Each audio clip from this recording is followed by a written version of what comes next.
My father refused to walk me down the aisle after choosing his beloved daughter's housewarming. So I walked with my grandparents, exposing their favoritism. For a very long time, I've always known that my parents love my older sister Vicky more than me. She was the planned child, while I was the result of an accidental pregnancy just 10 months later. They probably didn't even want me, but decided to keep the pregnancy anyway. My mother's parents had passed away before I was even born, but my dad's parents were very much alive, so they took on a significant role in my upbringing. Grandma and Grandpa were the constants in my life, providing the love and support that I often felt lacking from my own parents. I remember so many instances when my parents would leave me behind with my grandparents and only take my sister on trips. When I was young, I didn't mind because it was fun living with my grandparents, but as I started to grow up, like when I was 6 or 7 years old, I realized just how unfair this was. But my problem wasn't just with my parents, it was also with my sister Vicky. While I harbored no ill will toward Vicky, I couldn't help but feel like an unwanted addition to the family. She knew that as well and made me feel like a stranger even in my own home. She would always compete with me for everything, be it about grades, attention from our parents, or even the smallest accomplishments. It felt like a constant battle for validation, and I was always on the losing end because my parents preferred her. As a result, I would feel really inferior, and we never quite saw eye to eye. Our relationship seemed more like a perpetual contest, with her consistently coming out on top. On one occasion, she wanted to be friends with a group of girls, but because she was nerdy, she was afraid to approach them. One of the girls and I had art classes together, so she introduced me to the rest of the group, and we all would hang out together. Vicky was so jealous of this that she made my parents talk to me about including her. Also, whenever I was hanging out with them, I tried to fight it, but my mother called me selfish while my dad said she was my sister and I should look after her. Begrudgingly, I agreed and introduced Vicky to the rest of the girls. Now, Vicky doesn't really have a lot of friends, so she can come off as overenthusiastic. She would constantly try to impress the girls in our group, often coming across as trying too hard. Despite her efforts, she struggled to find her place among them, and the awkward tension between Vicky and the other girls was always palpable. For example, one of the girls had a crush on a guy, so Vicky took it upon herself to approach the guy and let him know that the girl liked him. He laughed because he was not interested and went and told everyone about it, which embarrassed the girl. After this, the girls told me very firmly that they didn't want me to bring Vicky with me to our hangouts, so I agreed. However, Vicky wasn't having it. She threw a tantrum when she found out that the girls wanted nothing to do with her and went to our parents, insisting that I should not hang out with these mean girls either, since I was her sister and I should stand up for her. I refused and told her that it was her own fault that they didn't want to be friends with her, but my parents, as usual, supported her. They lectured me about how Vicky had no ill intentions and that I should try to convince the girls to forgive Vicky, but if they didn't, then I should cut them off also. I refused and put my foot down. I liked hanging out with them, and, unlike Vicky, I wasn't going to jeopardize my friendships in any way. I told my parents that I had had enough, and it wasn't up to me to find friends for Vicky. My parents were pissed and gave me the silent treatment for weeks, but I'm glad I stuck to my guns. This group of girls has continued to be my friends till today and are basically like my sisters.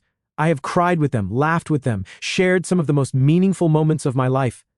However, at that time, it was really hard for me to stand firm in my decision. There were moments when doubt crept in, when I questioned whether I had made the right choice in prioritizing my own happiness over what they wanted. This was not the only reason Vicky grew to hate me. There was also another incident involving a boy she had a crush on, a guy I had no idea about. He and I would sit together for some classes because we were friends. He tried to ask me out for junior prom, but I declined politely since I was already going with someone I liked. Later, when Vicky found out, she made a huge fuss about it, telling my parents how I always take things she wants and that I was knowingly flirting with the guy for months. She called me a bunch of nasty words, which no one should say to their own sister, and told my parents how she wished I was not her sister. My mother sided with her, telling me how it was wrong of me and that, as a sister, I should respect girl code. I tried telling them that I wasn't even interested in the guy and had declined his invitation, so she was free to ask him if she wanted, but Vicky refused to let it go. Looking back, I think she knew the guy would have rejected her anyway, so she just wanted to take her frustration out on me since he asked me instead of her. Once, my dad took me out for ice cream, telling me that he wanted to spend some father-daughter time with me. Now, this never happened, so I was really pleased. However, he started asking me a bunch of questions, like if my boyfriend and I were being careful, if my boyfriend came from a good family, or if my boyfriend and I ever did drugs.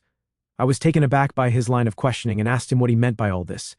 This is when my dad revealed that Vicky had been making up stories and telling my parents for months that I was doing drugs and drinking alcohol with my boyfriend. This was a complete lie, and I showed my dad my phone for him to verify that Vicky was lying. Later, when my dad confronted her about all the lies, she tried to justify it by saying that no one our age just hangs out with a guy and that I was hiding things from everyone. I was so pissed that I yelled at her for trying to make unnecessary drama and told her that it wasn't my fault that she had no one to date, but that she needed to keep her nose out of my business. Vicky didn't like it and punched me. This happened out of nowhere, since she had never been physically violent before.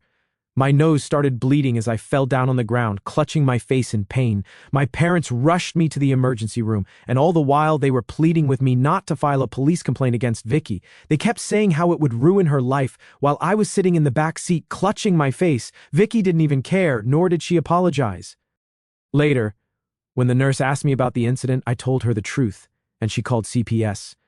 My parents were furious with me for involving CPS, viewing it as a betrayal of family loyalty. In their eyes, Vicky's actions were dismissed as a mere accident, an isolated incident that should not warrant such drastic intervention.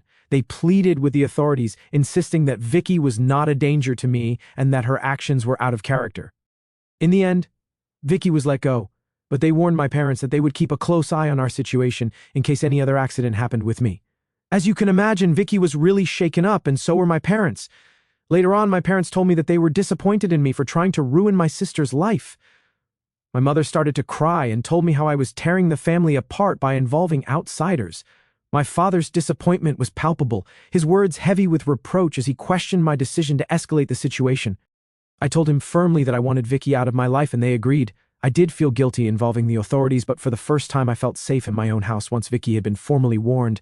My parents had a separate conversation with her, and since that day, she stopped talking to me altogether. I very much prefer this over her constantly hovering around me or trying to insert herself into my life. When my grandparents found out about this incident, they asked me to pack my bag so I could live with them for the remainder of high school. They informed my parents, who did not protest much, so I left to live with my grandparents. Unlike my parents' place, I felt safe and loved here. The remaining days of high school went well, and I made lasting memories with my friends. My parents never once visited me or called me throughout all that time. I knew they were happy with their beloved daughter, and so I never tried to contact them, even though it hurt me that they could so easily discard me like I was nothing. When I was graduating high school, my parents only showed up to cheer for Vicky. They didn't even congratulate me or approach me, and it felt like I was just a stranger to them. However, my grandparents were there and scolded my parents for being so blatantly obvious about their favoritism. I don't know what my grandfather told them, but my dad later approached me awkwardly and congratulated me. Later, I found out that I was accepted into a good college with a full scholarship. I was so happy about it because I was dreading asking my parents for any financial help. I informed my grandparents about this, and they offered to take me out to a nice restaurant for dinner. After dinner, my grandmother posted pictures of me on her Facebook account, writing a long caption about how proud she was of me for being such an exceptional student. Our relatives soon found out about it, and they chimed in, congratulating me. I guess some of them might have reached out to my parents, who had no idea about all this. Instead of feeling happy about it, my mother called to tell me the next day that Vicky had locked herself in her room crying because she had not been accepted yet by any college, and I was knowingly trying to make my sister feel bad about her grades by talking to all our relatives. She told me how this was all my fault because Vicky was apparently depressed after the CPS incident, and I had pushed her into bad grades. I was so unbelievably heartbroken that my own mother could blame me for such a thing. That was the last time I ever talked with her for a very long time. My grandparents helped me move into my college dorm. Due to my high school boyfriend's college being far away from me, we had broken up, so I went into college single and ready to embrace the next chapter of my life with newfound independence and determination. The breakup had been difficult, but I was excited to meet new people. This is where I met Rob. He and I were both freshmen, and we both spent half of our days in the library. Rob was unlike anyone I had ever met before. His quiet demeanor and studious nature mirrored my own, and we quickly found common ground in our shared love for academia. As the weeks turned into months, our friendship blossomed into something deeper, and I realized that I had developed feelings for Rob that went beyond mere friendship. Being an extrovert, I was quite upfront about my feelings for Rob, and I was surprised to know that he felt the same way. We started going out and have been going 8 years strong. My grandparents have met Rob and they absolutely adore him. I've met Rob's parents who literally treat me like their own daughter. On occasion, Rob's mother has even confessed to me how she has always wanted a daughter, so she is glad that Rob met a wonderful person like me. To be honest, this is the first time I have been surrounded by family members who like me and don't actually resent me. I have told Rob stories of my childhood growing up, and he listens to me with empathy and understanding. Throughout these last 8 years, my parents have hardly contacted me except to send me an occasional birthday text if they remembered, but that is it. Recently, Rob and I got engaged. He proposed to me while we were trekking to our usual spot to watch the sunrise, and it was a dreamy proposal. It was so sweet how nervous he was to pop the question to me, and I had no doubts in my mind when I accepted the proposal. I posted pictures of my engagement on my Instagram and also informed my grandparents about this. They were so happy for me and congratulated us on our future. I guess the news must have spread because my parents called me out of the blue to congratulate me as well. I thought it was just a casual conversation since we had not talked for years. They asked me about my life, my job, my apartment before my dad asked straightforwardly if he could walk me down the aisle. I was taken aback by his sudden question since just a few moments ago, he didn't even have an idea about which company I worked in. I told him that I had not thought about it yet. My dad told me how it would be embarrassing if I didn't ask him, and others would question us about it, so it's better if he walked me down the aisle. I scoffed and told my parents I didn't even know if I was going to be inviting them to my wedding since we had not been in contact. But this pissed my parents off. My mother started to tell me how disappointed she was by my response, emphasizing the importance of family and tradition. She went on to tell me how they would always be my parents no matter what, and that I should let bygones be bygones. Part of me was tempted to listen to my parents and accept my dad's offer because I did want our relationship to be mended, but another part of me hesitated, wary of opening myself up to potential disappointment and hurt again. However, I was going to be entering a new chapter of my life in the next few months, so I told my dad that he could walk me down the aisle, and he seemed overjoyed. Now, during the wedding planning, I reached out to my high school girlfriends, who I had always stayed in touch with despite the physical distance that had grown between us due to our careers. I told them how I wanted the gang back together and that I wanted them to be my bridesmaids. There were a lot of happy tears and congratulations, and without hesitation they accepted my invitation to be part of my bridal party, embracing the opportunity to reunite and celebrate this milestone in our lives together. We all planned to go to Vegas to celebrate my bachelorette party, while Rob had a separate one with his friends as well. My friends and I posted a bunch of pictures from the party, and overall, everyone had a lot of fun. However, when I came back home, my parents called me to let me know how disappointed they were that I had not invited Vicky to be a part of the celebration. I told them that there was no way that I would have involved Vicky in my bachelorette party and that I didn't want her to be a part of my life. This took my parents by surprise, and they asked me what I meant. So I clarified that Vicky's actions, particularly her history of deceit and betrayal, had left me deeply wounded and mistrustful of her intentions. I couldn't fathom inviting her to such an intimate and joyous occasion as my bachelorette party, knowing that her presence would only cast a shadow over the festivities. I also informed my parents that this was also why she was not invited to my wedding. Hearing this, my parents lost it. They went off about how I had no right to exclude my sister from my wedding and how it was my duty as her sister to include her in such important events. They told me that Vicky had been looking forward to meeting me after she found out that I was getting married. I was confused and asked my parents what gave her that idea, since we had not even talked to each other for such a very long time. But my parents brushed my concerns aside, saying this is not how sisters behaved with each other. I understand where you're coming from, I told them, but you have to understand that my relationship with Vicky is complicated. After everything that's happened, I just don't feel comfortable having her be a part of my wedding. She has not even once apologized to me for everything she put me through. However, my parents, as usual, ignored my words. My mother kept saying how she wanted what was best for the family and that inviting Vicky wasn't a big deal anyway. My dad insisted that our relatives would talk about why my sister wasn't invited and this would cast a negative light on my wedding. However, I knew better than to yield to their demands, so I did not relent. I told them that I was okay with people talking behind my back and questioning my character as long as I was surrounded by people I liked and trusted during my wedding. My mother then asked if my fiancé would be okay with this, and went on to tell me how my in-laws were going to judge me for being so unbelievably cruel as to exclude my own sister from my wedding. I laughed and informed my parents that my fiancé and in-laws knew about my family dynamics and none of them would even care if Vicky was present or not. They urged me to reconsider, emphasizing the importance of family unity and forgiveness, but I remained steadfast in my resolve, unwilling to compromise my own sense of well-being for the sake of appeasing others. In the end, we agreed to disagree, each of us holding on to our own perspectives, and my parents told me how they needed to think things over. We ended our conversation there. I didn't inform my grandparents about this as I felt a bit guilty for standing up to my parents, and they completely have my back. My grandparents told me that I should not force myself to invite anyone I didn't want there, and that my parents were, as usual, trying to guilt-trip me. Since this conversation, I've been feeling a bit better about my decision and got distracted with my wedding planning. Since my wedding is fast approaching, last week my dad called me to let me know that he had fought long and hard and that he and mom would no longer be attending the wedding. Before I could even react, he went on to say that this also meant that he would not be walking me down the aisle.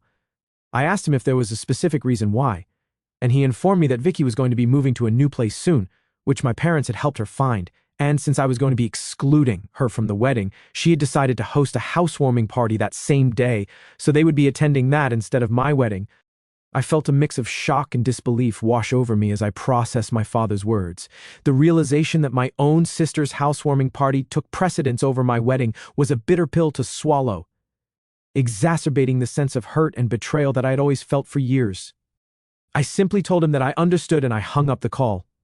Although I tried to act brave in front of my dad, deep down the pain of rejection cut deeper than words could express. When I informed Rob, he was furious about how insensitive my parents could be after they were the ones who had insisted on being invited. He was the one who gave me the idea that I should ask my grandfather since he and grandma were basically there in my life more than my parents. I agreed, so I called up my grandparents and asked them if they would be willing to walk me down the aisle at my wedding. Tears welled up in my eyes as I spoke, overcome with emotion at the thought of how much they meant to me.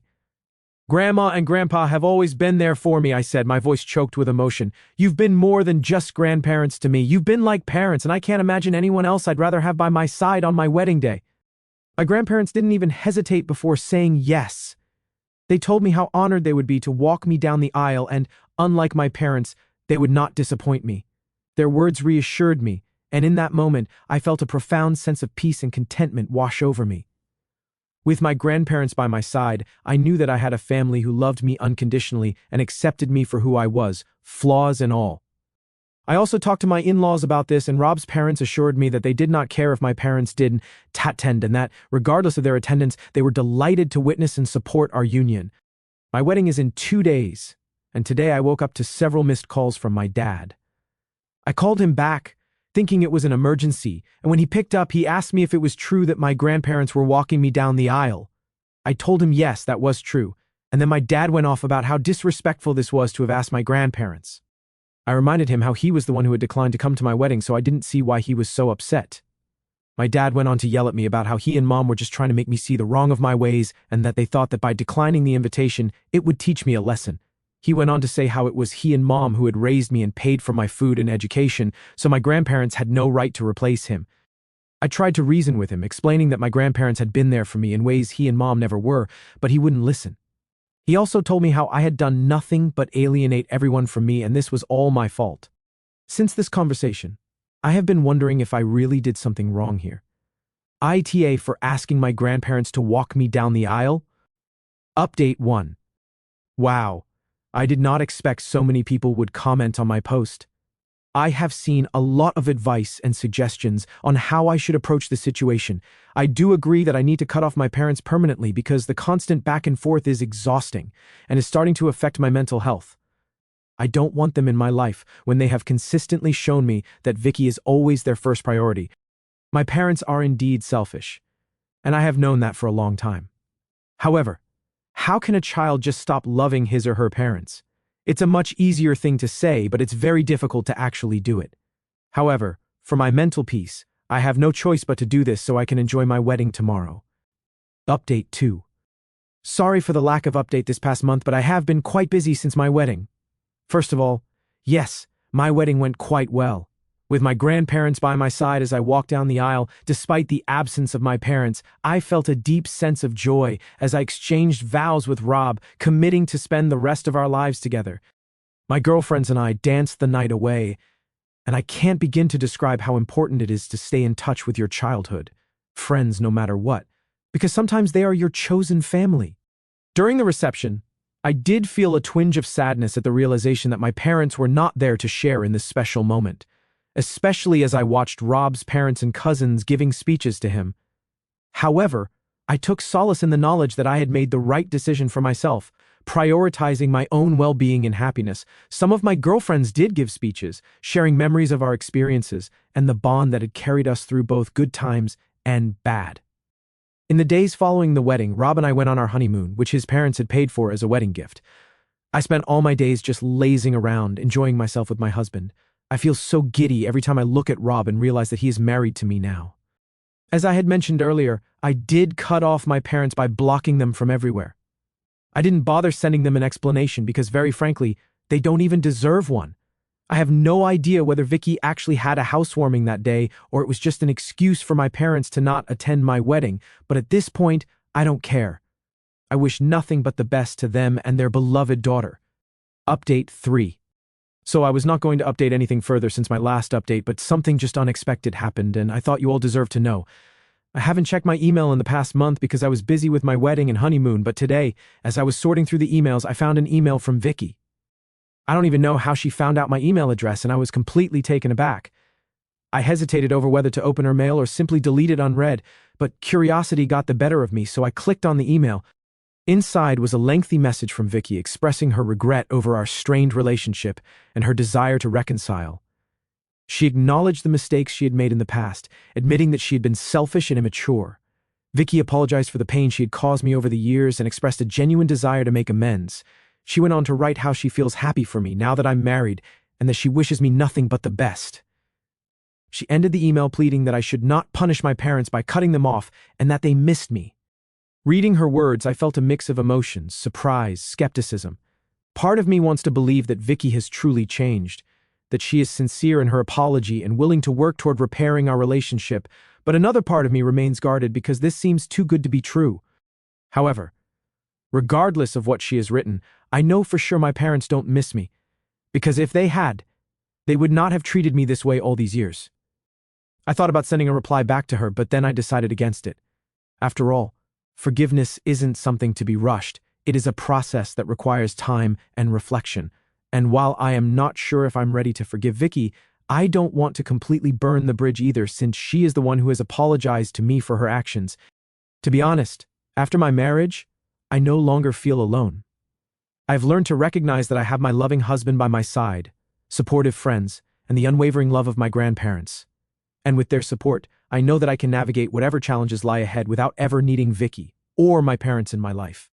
I've also looked into it and have found a good therapist with whom I have booked my first appointment. I have taken this step so I can address and resolve any wounds from my past and heal from them.